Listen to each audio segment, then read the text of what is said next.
Okay, so the whole idea of this video is to demonstrate to you how DHCP server actually works, how it's able to lease IP addresses to client VMs or client PCs on a particular domain.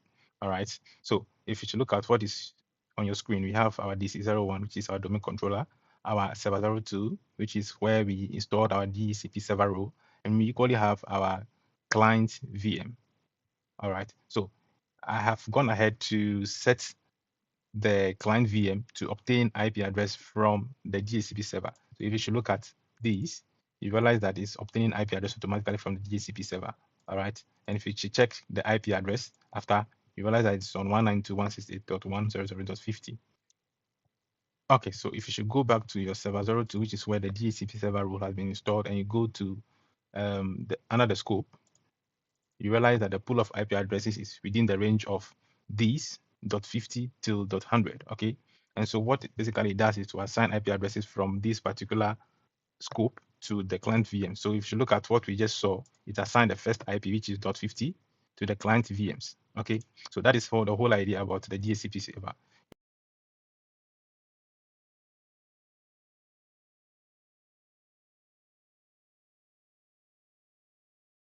So let's go to manage on the server manager and go to add roles and features.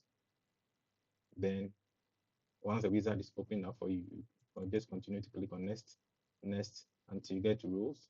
Once you get to roles, you check the DHCP server, and then its added features will pop up for you. And then click on add features, click on next, and then you click on install. All right.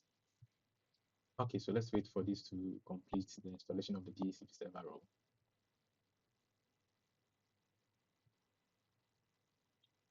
All right, so we have completed, or we are successful in the completion of this server role, which is the DHCP server role. But there's another thing we need to do, which is to complete the DHCP configuration. Okay, so in order to do that, you either click on this or you close this and then come to where the flag icon is and then click on complete DHCP configuration. All right, so let's go ahead and click on this. On this wizard is opened up, we go ahead and click on next, and we need to authorize the DHCP in Active Directory. So make sure this is correct, which is the domain credential, admin credential for the domain. So you click on commit, and then once it is done, click on close. Now, the next thing to do is to go to tools, and then you see the DHCP tool here. So you click on this. Now, this is what you use for your configurations, right? All right, so once you are here, what you need to do is to create the DHCP server scope. And this scope basically is for you to get a range of IP addresses that you can lease to your clients' VMs or PCs that are on the domain. That is what the scope creation does. Okay, so to be able to do that, since we are entirely working with IPv4, we need to come to IPv4 here, right click, and then click on new scope. All right, so once this wizard pops up for you, what you need to do is to continue to go to next and then give it a name, DHCP scope name.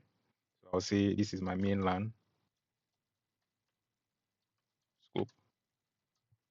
All right, so once this is done, you click on next and then give it the range of IP. So you give the start of the IP and then end of the IP. Then it's going to look at all the IPs within that range and then assign to, or dynamically assign to your VMs.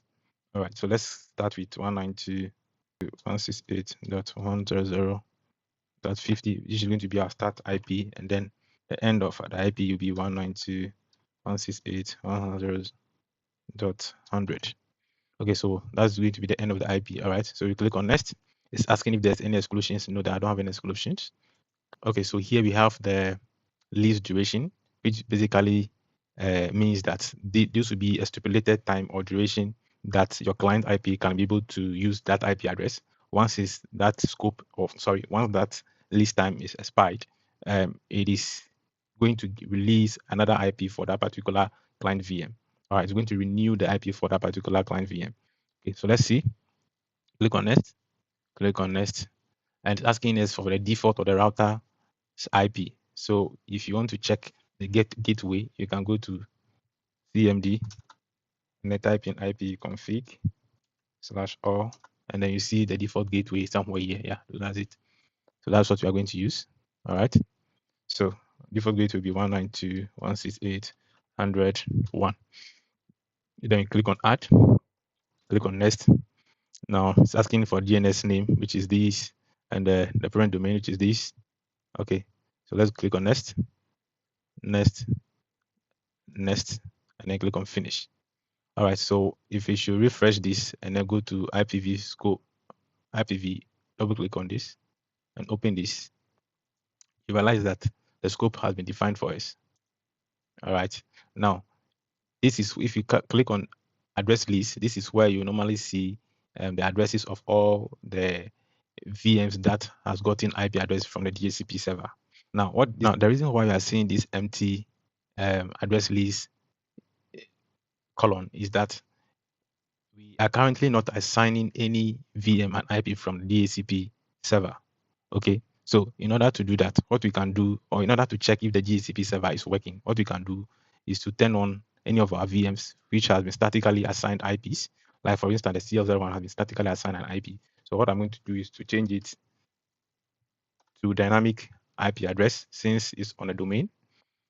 So once you're on the control panel, go to network and internet, network and sharing center, and then you click on Ethernet, then properties. So where you see IPv4, which is this, double click on this, and this has been statically assigned an IP. So what you're going to do is to move it to obtain IP address automatically from the DHCP server. All right, so let's click on this and then click on OK, OK, and close. So once that is done, what we can do is to go to start, type in CMD,